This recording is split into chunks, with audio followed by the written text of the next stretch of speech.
నమస్కారం వార్తలకు స్వాగతం. ముందుగా ముఖ్యాంశాలు. Union minister G Kishan Reddy media సమావేశం, పలు అంశాలపై వివరణ.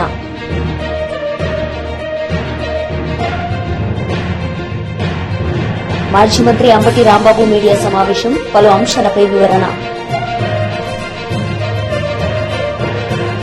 మాజీ మంత్రి హరీష్ రావు మీడియా సమావేశం నిర్వహించారు. ఈ సందర్భంగా పలు అంశాలపై ఆయన మాట్లాడారు. తాము చేసిన 6 గ్యారెంటీల నుంచి తప్పించుకోవడానికి ఒక పథకం ప్రకారంగా లేని అప్పులను ఉన్నట్టుగా చూపి ఒక గోబల్స్ ప్రచారానికి పాల్పడతా ఉన్నారు. సరే, జూపల్లి గారి సంగతి నిన్న మొన్న మీరే చూసిండ్రు. సవాల్ విసిరిండు, తోక ముడిచిండు, ఆయన పని అయిపోయింది. సరే, ఇదేదో ఈయన మళ్ళా డ్యామేజ్ కంట్రోల్ చేయాలని ఈయన గారు రంగంలో దిగినట్టుగా మనకు స్పష్టంగా అర్థమవుతుంది. సరే, వాళ్ళని చూస్తేనేమో పూటకో మాట, అసెంబ్లీలో ఒక మాట, పబ్లిక్ మీటింగ్లో ఒక మాట, ప్రెస్ మీట్లో ఒక మాట. ఇది కాంగ్రెస్ స్టైల్. బట్ బీఆర్ఎస్ ఎప్పుడు ఒకటే మాట. మేము అసెంబ్లీలో అదే చెప్పాం, పబ్లిక్ మీటింగ్లో అదే చెప్పాం, ప్రెస్ మీట్లో కూడా అదే చెప్తున్నాం. మా స్టాండ్ ఎక్కడ కూడా మారినటువంటిది లేదు. ఈరోజు మళ్ళీ ఒక్కసారి బట్టి గారికి, రాష్ట్ర కేబినెట్కు, రాష్ట్ర ప్రజలందరికీ కూడా స్పష్టంగా ఆధారాలతో సహా, నేను ఏది కూడా ఉట్టిగా మాట్లాడను. ఇది Telangana budget at a gallons, this is the CAG report, this is Telangana socio economic survey, ఇది రాష్ట్ర ప్రభుత్వం అసెంబ్లీలో ప్రవేశపెట్టిన వైట్ పేపర్ ఆన్ అప్పులు, అన్ని డాక్యుమెంట్ల ఆధారంగా.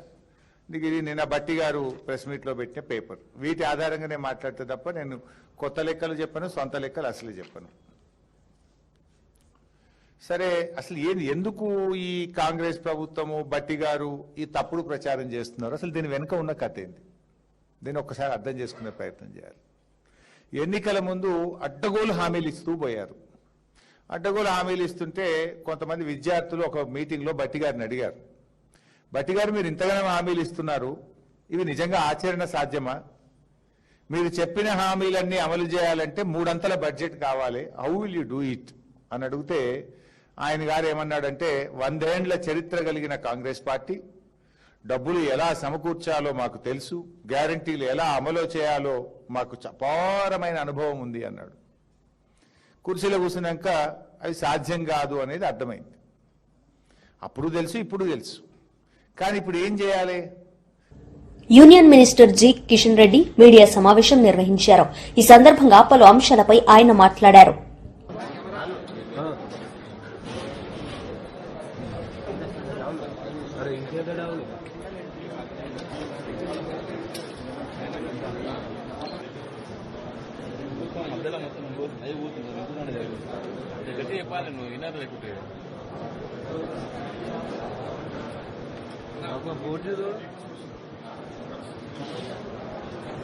సరే పెట్టుకో, ఇప్పటి నుంచే పెట్టుకో, తర్వాత పేపాలు తెచ్చు.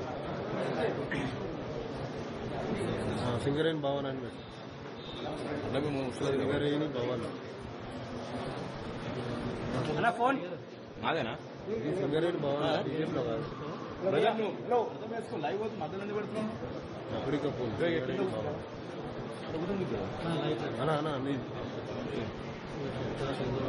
పెట్టేసి పెట్టుకో.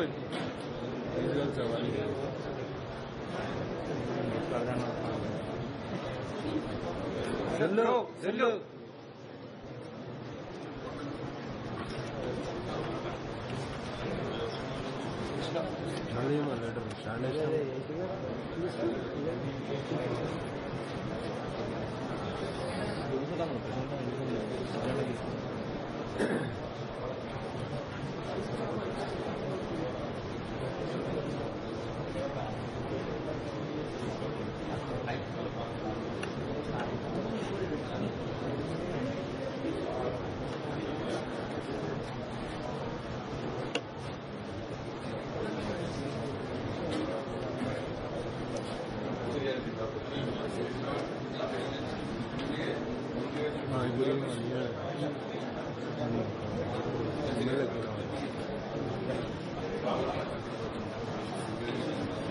హలో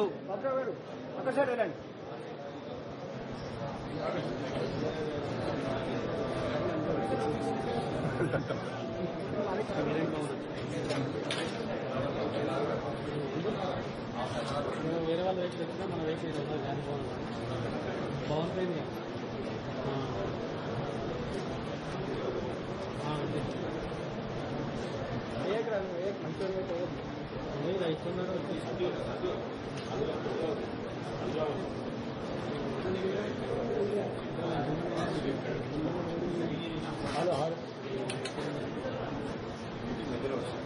ఐడియా ఏమని మాట్లాడుతున్నాం.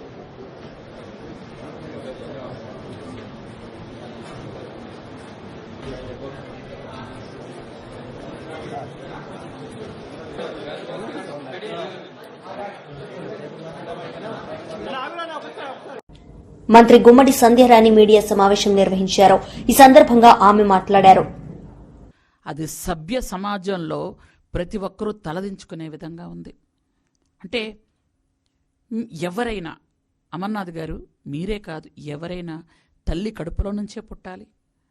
ఒక ఆడదాని కడుపులో పుడుతున్నారు, ఒక ఆడదాని సంరక్షణలో పెరుగుతున్నారు, ఇంకొక ఆడదాన్ని పెళ్లి చేసుకుంటున్నారు, ఇంకొక ఆడదానికి జన్మనిస్తున్నారు, ఇంకొక ఆడదానితో చివరి కాలం వరకు ఉంటున్నారు. అక్కడ అది తల్లవని, భార్య అవని, కూతురవని, సోదరి అవని, ప్రతి నిమిషం కూడా ప్రతి ఒక్కరికి మహిళతోని ప్రతి నిమిషం ఉండాల్సిన పరిస్థితి వచ్చింది. మన ఇంట్లో ఉంటున్నాం.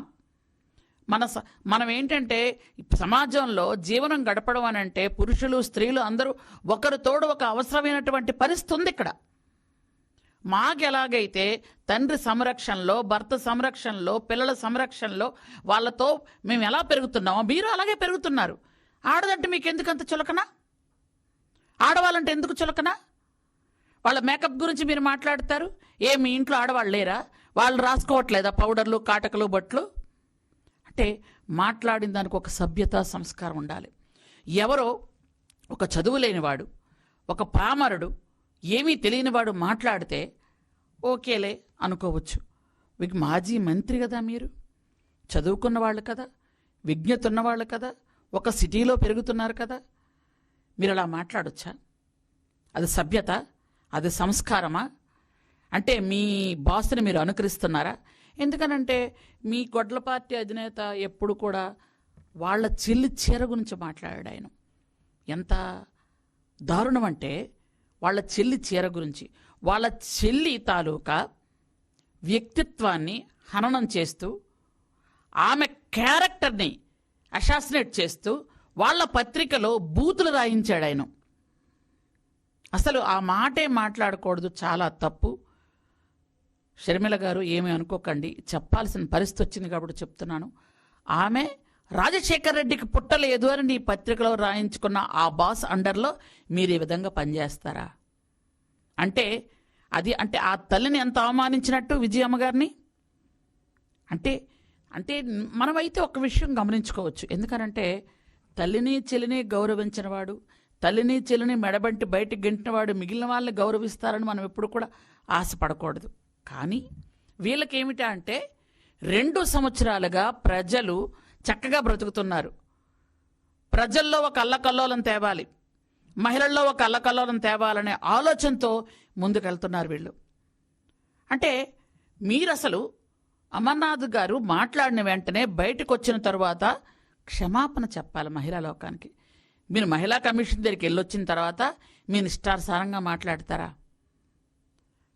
అంటే మీరు నన్ను కోడిగుడ్డి అన్నారు, అందుకే అన్నాను, ఏవో చెప్తున్నారు. అదే మీ ఫోటోని నడి రోడ్డు మీద పెట్టి ఎన్ని కోడిగుడ్లతో కొట్టారు మహిళలు మీరు మాట్లాడిన మాటలకి? మీకు ఏమాత్రమే ఇంగిత జ్ఞానం ఉందా మహిళల మీద? అలాగే మాజీ మంత్రి అంబటి రాంబాబు మీడియా సమావేశం నిర్వహించారు. ఈ సందర్భంగా పలు అంశాలపై వారు మాట్లాడారు. ఇవాళ ఉన్న లా అండ్ ఆర్డర్ దౌర్భాగ్యమైన పరిస్థితికి వచ్చేసింది. లాకప్లోనే చనిపోయేటటువంటి కార్యక్రమం వచ్చింది. పోలీస్ స్టేషన్ల మీద దాడులు చేసే కార్యక్రమం వచ్చింది. ఇవన్నిటిని డైవర్ట్ చేయడం కోసం, మావిగన్ని డైవర్ట్ చేయడం కోసం జగన్మోహన్ రెడ్డి గారి మీద దూషణ భూషణలు మాట్లాడేటటువంటి కార్యక్రమాలు ఇవాళ చంద్రబాబు నాయుడు గారు చేస్తున్నారు. ఇది చాలా దురదృష్టకరమైనటువంటి పరిణామంగా నేను భావిస్తున్నాను. తల్లిదండ్రులకు కనీసమైనటువంటి దినవారాలు కూడా చేయనటువంటి మీరు ఇవన్నీ నిజంగా మాట్లాడకూడదు మేము. ఎందుకంటే మీ కుటుంబ సమస్యలు మీరు ఎక్కడ మాట్లాడుతున్నారు? కుటుంబ సమస్యలు వచ్చేస్తున్నారు. జగన్మోహన్ రెడ్డి గారి గురించి, చెల్లి గురించి, తల్లి గురించి, బాబాయ్ గురించి ఇవన్నీ మాట్లాడుతున్నారు. మరి లోకేష్ కు బాబాయ్ ఉన్నాడు తెలుసుగా, ఎక్కడున్నాడు? ఏం చేశారు మీ బాబాయ్ని మీరు? మీ తమ్ముడిని అరే మీ పార్టీని సస్పెండ్ చేసావు స్వామి, నువ్వు మర్చిపోయావా? మీ పార్టీని సస్పెండ్ చేశావు. చివరికి పాపం ఆయనకి మెంటల్ గా బాగోకపోతే సంఖ్యలు లేచి లోపల పెట్టినటువంటి సందర్భాలు. నువ్వు ఇవాళ కుటుంబ వ్యవస్థ గురించి, కుటుంబం గురించి నువ్వు మాట్లాడుతున్నావు. ఇవాళ దొరికింది కదా ఏదో ఒక చిన్న విమర్శ అని చెప్పేసి దాన్ని పట్టుకుని పెద్ద చేసి గందరగోళం చేసి అసలు దాని మీదే కమాన్ నీ కుటుంబం ఏంటో, జగన్మోహన్ రెడ్డి గారి కుటుంబం ఏంటో తేల్చుకుందాం. నువ్వు ఏం చూసావో, ఏం చేశావో. ఇలాంటి పిచ్చి మాటలు మాట్లాడి, అనవసరమైన మాటలు మాట్లాడి మా చేత అనిపించుకునే కార్యక్రమం. నువ్వు నీ కుటుంబాన్ని పట్టించుకోలేదు. నీ అబ్బాయి తప్ప రెండో మార్గం లేదు. ఎన్టీ రామారావు గారు కుమార్తెను చేసుకున్న తర్వాత మీ తల్లిదండ్రుల్ని, మీ కుటుంబాన్ని వదిలేసి, గాలికి వదిలేసి హైదరాబాద్ లో తిరిగినటువంటి పెద్ద మనిషి నువ్వు. ఇవాళ కుటుంబ వ్యవస్థ గురించి మాట్లాడే నైతిక హక్కు నీకు లేదని కూడా ఈ సందర్భంగా నేను స్పష్టంగా చెప్పదలుచుకున్నాను. ఓకే,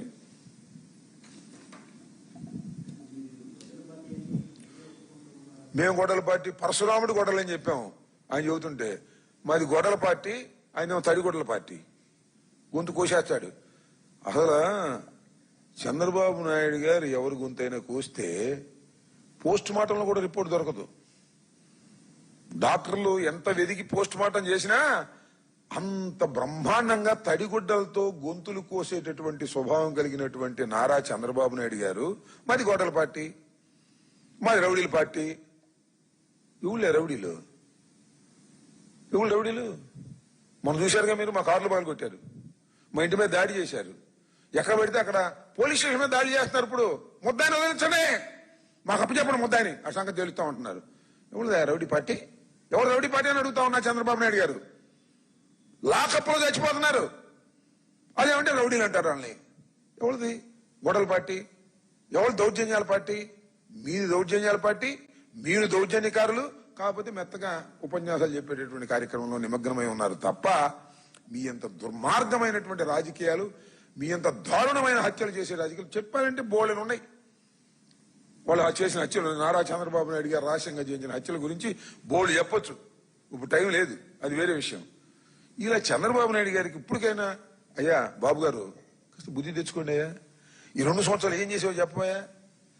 జగన్మోహన్ రెడ్డి గారి మీద, వైఎస్ఆర్ కాంగ్రెస్ పార్టీ మీద బురద చల్లడానికి మీరు ప్రయత్నం చేసినా ఏం ఉండదు. మొత్తం గోల్మాల అయిపోయింది, మీ పార్టీ మొత్తం గోల్మాల అయిపోయింది. ఎవ్వరూ మీ పార్టీని మెచ్చుకునే పరిస్థితి లేరు. మీరు ఇచ్చినటువంటి వాగ్దానాలన్నింటినీ కూడా మీరు తొంగలో దొక్కారు. అదేమంటే లడ్డూలో కల్తీ, గొడ్డల పార్టీ, జగన్మోహన్ రెడ్డి గారు తల్లి చెల్లి ఇలాంటి సొల్లు కబుర్లు అన్ని చెప్తున్నారు. రాజకీయం మాట్లాడమంటే రాజకీయం మాట్లాడరు. అలా మీ కుటుంబం గురించి మీరు మళ్ళా మాట్లాడితే మీ కుటుంబం గురించి చాలా మాట్లాడతాం, గుర్తుపెట్టుకోమని కూడా ఈ సందర్భంగా చెప్పదలుచుకున్నా. చాలా మాట్లాడతాం మీ కుటుంబం గురించి, మీరు చేసినటువంటి, మీ కుటుంబంలో మీరు చేసినటువంటి దుర్మార్గాల గురించి రోజు ఎండగట్టేటటువంటి పరిస్థితికి వస్తుంది, గుర్తుపెట్టుకోండి.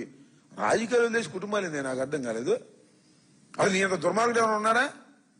ఎవరిని మోసం చేసావు నువ్వు? మీ మామను మోసం చేసావు. హరికృష్ణ మీ బామ్మదయ్యా, ఏం చేశావు? మోసం చేయనా? వెంకటేశ్వరరావు పుస్తకం చదవండి, వెంకటేశ్వరరావు గారు రాశాడు ఒక చరిత్ర 100 నిజాలు అని అనుకుంటా, బహుశా నాకు గుర్తున్నవరకు. వెంకటేశ్వరరావు గారు తోడేళ్లుడు, ఈయనకన్నా పెద్ద ఆయన. ఎన్టీ రామారావు గారు పార్టీ పెట్టినప్పుడు ఆయనంటే ఉన్నటువంటి వ్యక్తి వెంకటేశ్వరరావు గారు. కానీ ఈయన అక్కర్లేడు, ఇందిరాగాంధీ గారి దగ్గర ఉన్నాడు. నాకు అవకాశం ఇస్తే ఇందిరాగాంధీ గారు మా మామ మీద పోటీ చేస్తా అన్నాడు. నీ అంత నీచమైన నైతిక విలువలు లేనటువంటి వ్యక్తి ఈ భారతదేశ రాజకీయాల్లో ఎవరు లేరు లేరు లేరు. ఇది వాస్తవం. ఇవాళ తెలుగుదేశం పార్టీని అందరిని ఆక్రమించుకొని హరికృష్ణ నెట్టేశాడు. సరే, బాలకృష్ణ ఏమో ఆయన ఒక అమ్మాయికి చక్రవర్తి అనుకోండి, వాళ్ళ అమ్మాయిని మీ అబ్బాయికి చేసుకుని ఆయన సినిమాలకు అప్పు చెప్పావు. వెంకటేశ్వర పక్కన నోటేసింది నెట్టేశావు.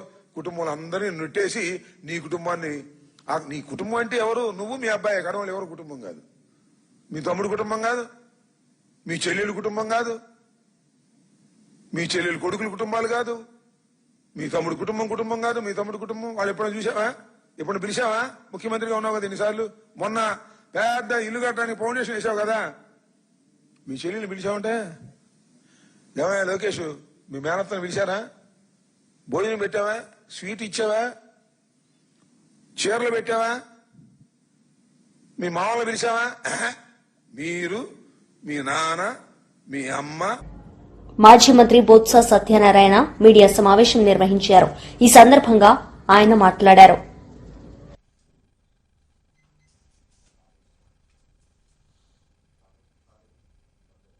ఒక మంచి కార్యక్రమాన్ని, ఒక అవసరమైన కార్యక్రమాన్ని వాళ్ళ ఆర్థిక పరిస్థితులు మెరుగుపరిచే కార్యక్రమాన్ని ప్రభుత్వాలు ప్రజలతో ఎన్నుకోబడిన ప్రభుత్వాలు చేయవలసిన అవసరం ఉంది. దురదృష్టం, ఈ ఇప్పుడున్న ప్రభుత్వం చంద్రబాబు నాయుడు గారి నాయకత్వంలో ఉన్న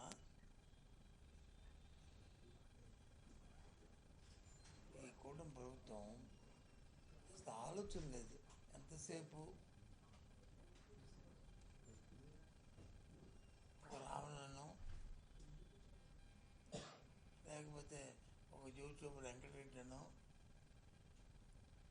లేకపోతే ఎంతసేపు ఇగో ఈరోజు ఇలా మాట్లాడారని వాళ్ళు చుట్టూ తిరగడము,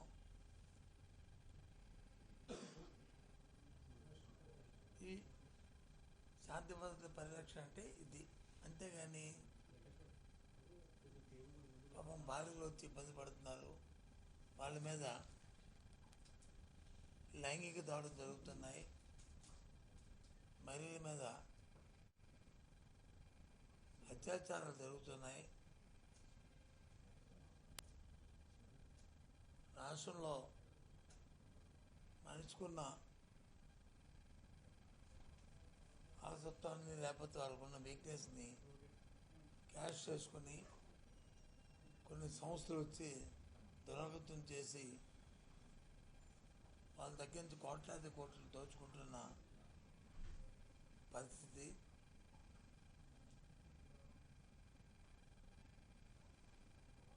వాటి మీద ప్రభుత్వం దృష్టి పెట్టలేదు. ఎంతసేపు ఈ రావణుడు, లేకపోతే యూట్యూబ్ రెడ్డి, లేకపోతే ఎలయ్య పొలయ్య, ఈ కార్యక్రమాలు వీటి మీద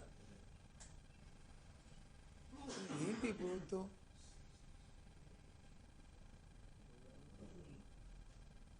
ఒక పక్క వచ్చి ఏజెన్సీ ప్రాంతాల్లో వచ్చి విశ్వవిద్యాలయాలు వచ్చి ఇబ్బంది పడుతుంటే, ఒక పక్క వచ్చి రైతులు వచ్చి పండిన గిట్టుబాటు ధర లేకుండా ఇబ్బంది పడుతుంటే, మనం ఇప్పటి వరకు మామిడి పండుతో పాటు ఇవాళ టమాటా గిట్టుబాటు ధర లేక, ఒక పక్క పొగాకు, ఒక పక్క జొన్నలు, ఒక పక్క మామిడి పండు, ఏ పంటకి గిట్టుబాటు ధర లేకుండా రైతులు బాధపడుతుంటే, ఇగో తొలకలు స్టార్ట్ అయిపోయింది, వర్షాలు పడుతున్నాయి, యూరియా దాని మీద ఎరువులు వేసుకుంటా ఉంటే యూరియా దొరకలేని పరిస్థితి రాష్ట్రంలో ఉంటే అవి చూడట్లేదు. ఎంతసేపు నీటిని నాకు హోంమంత్రి ఇస్తే ఈ సంగతి చేస్తాను ఒకరంటే, హోంమంత్రి గారు వచ్చి వారు వచ్చి రాష్ట్రంలో హోంమంత్రి వారి పనులు వాళ్ళు చూసుకుంటే, రాష్ట్రంలో శాంతి భద్రతలు పరిరక్షించవలసిన బాధ్యత ముఖ్యమంత్రి గారి పోర్టుపోలి అయితే, ఆయన వచ్చి నెమ్మదినట్టు గాలి కబుర్లు చెప్తూ రాష్ట్రం అంతా ఆయన తిరుగుతుంటే, గత ప్రభుత్వంలో జగన్మోహన్ రెడ్డి నాయకత్వంలో ఏవైతే శంకుస్థాపనలు చేసి, ఏవైతే కార్యక్రమాలతో మళ్ళీ తిరిగాడికి మళ్ళీ శంకుస్థాపన చేస్తూ, భూమి పూజ చేస్తూ కార్యక్రమాలు జరుగుతున్నారు తప్ప వాస్తవం. వార్తలు ముగించే ముందు ముఖ్యాంశాలు మరోసారి. Union minister G Kishan Reddy media సమావేశం, పలు అంశాలపై వివరణ.